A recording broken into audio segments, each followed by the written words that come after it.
welcome to my hearth. It's nice to have our own little fireside chat. Yeah.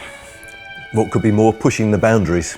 Huddled in front of a fire in an energy crisis. We've been reduced to this. Well, we can't afford to run the heating, so we have to. This is the only way we're going to get through, I think. It's a bit like those Hollywood films where the two old geezers sitting in the armchairs and looking to the fire. Of course, it's not like that, really. No, because we're young, vibrant. Absolutely. Quite. On the cutting edge of thought leadership. Yeah. Absolutely. No, it is, seriously, it is great to be back with the prospect that we're going to get everybody back together again in London. The 2021 virtual event, we actually got the best feedback we've ever got for an event. But I think that was the first for the community to join together, even if it was only virtually. I think the format of the programme, certainly during the daytimes as well, was faster. I mean, I don't think we want necessarily to see a panel of old people sitting on a stage. Well, you don't want two old guys sitting in front of a fire, really, do they? That's true. Essentially. That's very true. I think the days of the keynote actually might be numbered as people explore new formats. I think the emphasis now is on curating and distilling, bringing ideas together and boiling them down. I think the reason we had the best feedback was because of the way we mixed up thinkers of different generations and from different points of view. And I think that cross-generational sense came through very clearly. And it was great to have such a young team working with us with lots of new ideas. My name is Monika Kosman and I work for Thinkers50 as the Marketing and Communications Director. My title doesn't really represent the extent of things that I'm working on. It ranges from marketing to events to project management and ensuring that the team is happy and working collaboratively. Okay, so we have a lot to go through today. Shall we get started? Yes, just obviously we need to respect the formalities. Monika, could you do the honours? Sure. Stuart. I'm here. Des. I think one of the big changes in the last few years is that we've been professionalised, present and correct. Shall we move on? And Monika, yourself? I am also present.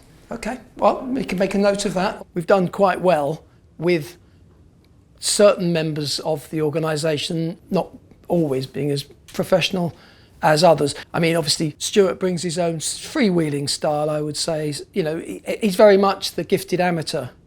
Apologies from Archie. He's now got a Pilates class on the Thursday, so he's unable to attend. I'll fully brief him afterwards. Is that going to be every Thursday? Yeah, well, well-being's really important. I know it's very important for us as an organisation, and as an individual, important to him as well. So do you think we can reschedule the Thursday meeting for another day? In order to try to keep Stuart on board and for him not to feel that he's being shut out or that his special friend who's joined the board is in some way not being accommodated, I made that request. It's a difficult one. I think we have to respect if we're going to try and bring some diversity into the organisation. All the management thinking suggests that an eclectic, diverse group of people come up with more ideas. Why stop at people?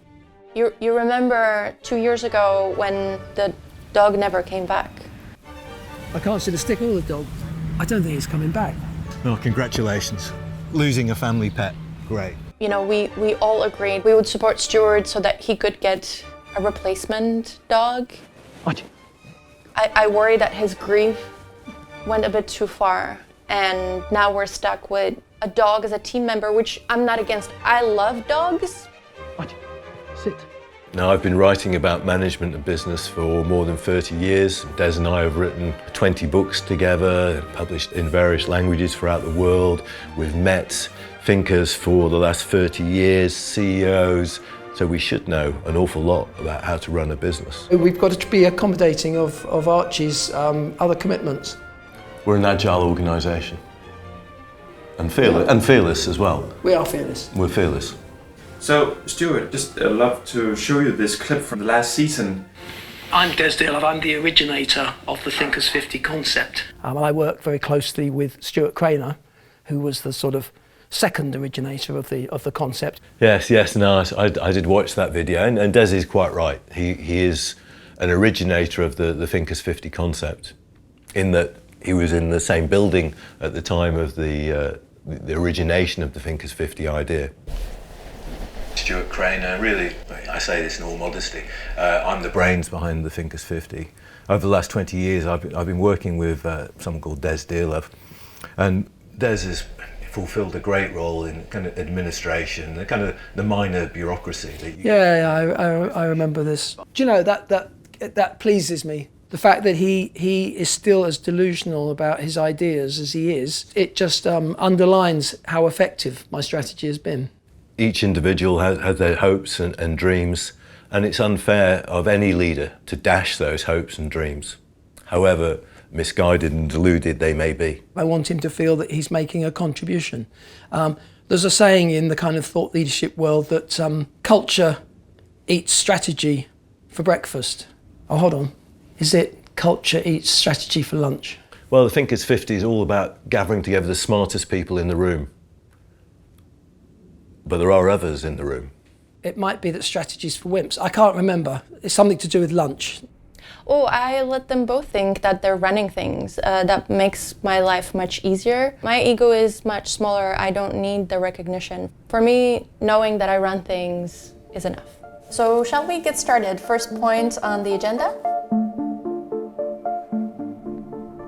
One of my favourite sessions from 2021 was when Amy Edmondson was talking to Sherry Atchison and Megan Rates, learning from Sherry, a young person writing about diversity and really important issues and psychological safety.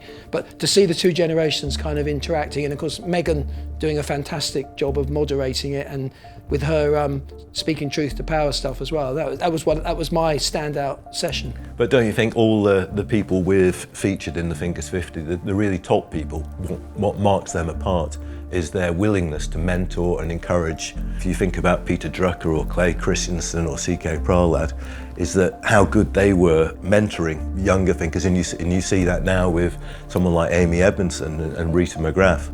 That sense of succession and passing the torch is, very uppermost in our kind of thoughts at the moment.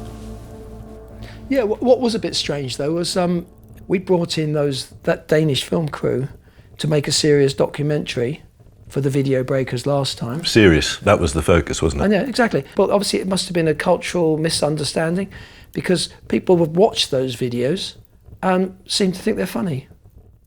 Beyond me, absolutely beyond me. Yes, it was slightly perplexing, let me say, that perhaps the world wasn't quite ready for it. That's what I think. I think maybe it just blew people's minds, and when people don't know what to do, they laugh.